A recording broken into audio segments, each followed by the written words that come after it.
এবং আমরা বলেছি 2025 সালটাই হবে বিচারের বছর। জি প্রিয় সাংবাদিক বন্ধুগণ, আজকে আন্তর্জাতিক অপরাধ ট্রাইব্যুনালে আমরা দুটো দরখাস্ত মুভ করেছি এবং যারা কোর্টরুমে শুনানিতে ছিলেন তারা জানতে পেরেছেন যে আমরা কোন বিষয়টাকে আজকে মামলার বিষয়বস্তু হিসেবে নিয়ে এসেছি। আপনারা জানেন যে বিগত 15 বছরে বাংলাদেশে একটা ভয়ের সংস্কৃতি চালু করা হয়েছিল যে অস্ত্রের মাধ্যমে, সেটার নাম হচ্ছে গুম এবং আরেকটি হচ্ছে ক্রসফায়ার। এই যে গুমের মাধ্যমে হাজার হাজার মানুষকে সাদা পোশাকধারী বলেন বা পোশাকধারী বিভিন্ন বাহিনী এসে তুলে নিয়ে যেত এবং তারপর তারা কোনোদিন আর ফিরে আসতো না। অধিকাংশই ফিরে আসেনি, কেউ কেউ ফিরে এসেছেন যাদেরকে সুনির্দিষ্ট কিছু মামলায়, একই প্যাটার্নের কিছু মামলায় তাদেরকে আটক দেখানো হয়েছে, কাউকে গুলি করে ফেলে রাখা হয়েছে, কাউকে কয়েকজনকে স্বৈর শাসকের অবসান হওয়ার পরে, শাসনের অবসানের পরে যারা আয়না ঘর থেকে বা এই গুম ঘর থেকে তারা ফেরত এসেছেন।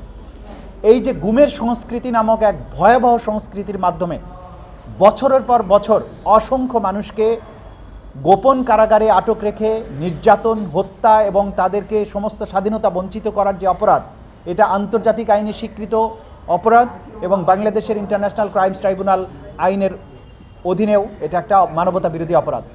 সেই অপরাধটা সংগঠিত হয়েছিল তদানীন্তন প্রধানমন্ত্রী শেখ হাসিনার প্রত্যক্ষ নির্দেশে, পরিকল্পনায়, এবং সেই সময় সরকারের যে সমস্ত বাহিনীগুলো ছিল, পুলিশ থেকে শুরু করে বিভিন্ন গোয়েন্দা বাহিনী, তারা সবাই এগুলোর সাথে বিভিন্ন এই বাহিনীর কিছু কিছু সদস্য যাদেরকে প্রলোভন দেখিয়ে, প্রমোশনের লোভ দেখিয়ে, বিদেশে পাঠানোর লোভ দেখিয়ে, নানানভাবে পুরস্কৃত করে পদক দিয়ে তাদেরকে দিয়ে এই সংঘবদ্ধ সিস্টেম্যাটিক ওয়াইড স্প্রেড এই অপরাধগুলো করা হয়েছিল।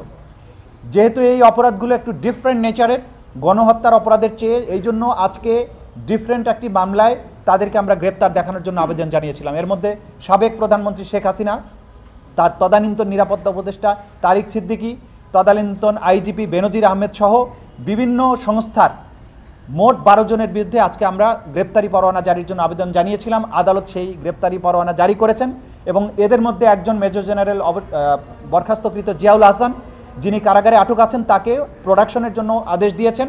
আগামী 12 ফেব্রুয়ারি তাদেরকে এই আদালতে গ্রেপ্তার হওয়া মাত্র তাদেরকে প্রডিউস করতে হবে। আগামী 12 ফেব্রুয়ারি এই মামলার পরবর্তী দিন ধার্য করা হয়েছে, যেদিন যদি তদন্ত রিপোর্ট আসে, তদন্ত রিপোর্ট দাখিল হবে, অথবা এই গ্রেপ্তার সংক্রান্ত রিপোর্ট দেওয়ার জন্য আইন শৃঙ্খলা রক্ষাকারী বাহিনীর প্রতি নির্দেশ দিয়েছেন। আমরা আপনাদেরকে একটা জিনিস বলতে চাই যে আমরা বারবার বলে এসেছি যে এই জুলাই আগস্টের বিপ্লবের পরে বাংলাদেশ যে নতুন অধ্যায়ে প্রবেশ করেছে, সেই অধ্যায়ের এই সরকারের, এই জাতির কাছে, এই সরকারের কাছে যে সবচেয়ে বড় প্রত্যাশা, সেটা হচ্ছে এই সমস্ত ঘৃণ্য মানবতা বিরোধী অপরাধের বিচার করা। এবং আমরা বলেছি 2025 সালটাই হবে বিচারের বছর। এই অপরাধের সাথে যারাই জড়িত থাকুক, তারা কেউ রাষ্ট্রের চেয়ে বড় না, কেউই আইনের ঊর্ধ্বে নয়। সুতরাং আমরা বলেছি আমরা খুঁজছি অপরাধ, আমরা খুঁজছি অপরাধী। আমরা দেখব না কে কত বড়, কে কোথায় চাকরি করেন, কার কি পজিশন। নিরপেক্ষ এবং সুষ্ঠু তদন্তের মাধ্যমে যারা অপরাধগুলো করেছেন, যারা এই দেশের জনগণকে এইভাবে নির্মম হত্যাযজ্ঞের মতো জায়গায় নিয়ে ফেলেছেন, যাদেরকে গুম করে রেখেছেন বছরের পর বছর, 8 বছর 9 বছর, অধিকাংশের ফ্যামিলির যাদের স্বজনেরা ওইভাবে তুলে নেওয়া হয়েছে, তারা কখনো আর ফিরে আসেননি। স্বজনরা জানেন না তাদের প্রিয়জন জীবিত আছেন না মারা গেছেন, মারা গেলে কবে মারা গিয়েছেন, কোথায় তার কবর হয়েছে কিছু জানে না, তার সন্তানেরা জানে না, তার ভাই জানে না, বোন জানে না। এই যে ভয়াবহ সংস্কৃতি চালু করা হয়েছিল, এর একটা নিষ্পত্তি হতে হবে বাংলাদেশে, এবং নিষ্পত্তির সবচাইতে ভালো উপায় হচ্ছে একটা সঠিক, সুষ্ঠু, নিরপেক্ষ ন্যায় বিচার। এই বিচারের মাধ্যমে এই অধ্যায়ের বাংলাদেশ থেকে চির পরিসমাপ্তি হতে হবে এবং ভবিষ্যতে কেউ যেন এই ধরনের ঘৃণ্য অপরাধ করতে সাহস না পায়। এবং আমাদের রাষ্ট্রীয় যে সমস্ত সংস্থাগুলোর ব্যাপারে এগুলো অভিযোগ উঠেছে, তাদেরকেও আমরা এই অভিযোগের তীর থেকে তাদেরকে বাঁচাতে হবে। কারণ আপনারা জানেন যে একটা রাষ্ট্র পরিচালনা করতে হলে আমার পুলিশ বাহিনী লাগবে, সেনাবাহিনী লাগবে, গোয়েন্দা সংস্থা লাগবে।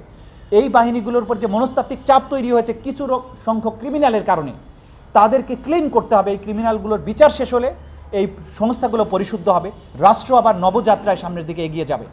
এই অনুভূতির থেকেই আমরা এই বিচারকে প্রায়োরিটি দিয়েছি এবং আজকে এই বিচারের জন্য আমরা প্রাথমিক কাজটা শুরু করেছি। গ্রেপ্তারি পরোয়ানা জারি হয়েছে এবং আমরা খুব দ্রুতই চেষ্টা করব, দ্রুত বলতে তাড়াহুড়ো করে নয়, যতটুকু সময়ের প্রয়োজন সুষ্ঠু এবং নিরপেক্ষ তদন্ত করে প্রকৃত পারপিট্রেটরদেরকে আইডেন্টিফাই করতে ততটুকু সময় আমরা নেব এবং তাদেরকে এখানে উপস্থিত করার মাধ্যমে আন্তর্জাতিক স্ট্যান্ডার্ড, দেশীয় স্ট্যান্ডার্ড, মানবাধিকার এবং বিচারের সকল স্ট্যান্ডার্ড মেনটেন করে এখানে যাতে একটা বিচার করা যায় সেই জন্য আমরা কাজ করছি এবং আমরা এটা করব। এটাই আজকের দিনে আপনাদের জন্য আমাদের পক্ষ থেকে মেসেজ। সেনা কর্মকর্তা আছে, বিভিন্ন বাহিনীর আছে, নট অনলি সেনা কর্মকর্তা, এখানে প্রধানমন্ত্রী আছে, তারপরে তার নিরাপত্তা উপদেষ্টারা আছে, তারপরে বিভিন্ন বাহিনীর বিভিন্ন পুলিশের কর্মকর্তার ঊর্ধ্বতন আছে। আমি নাম কয়েকজনের বলেছি, যেহেতু বাকিদের নাম আমি বলছি না, কারণ আমাদেরকে গ্রেপ্তারি পরোয়ানাটা জারি করা অর্থাৎ এটাকে কার্যকর করার জন্য ব্যবস্থা নিতে হবে। আমরা যদি সবার নাম বলি, এখানে তো আছে প্রধানমন্ত্রী আছে, সব মিলিয়ে 12 জন প্রধানমন্ত্রী আছেন, বিভিন্ন বাহিনীর লোকজন আছেন। কাজে কে সার্ভিং না অসার্ভিং এই বিষয়ে আমরা কোনো বক্তব্য রাখছি না। এটা যখন গ্রেপ্তার করে আসবে তখন আপনারা বুঝতে পারবেন।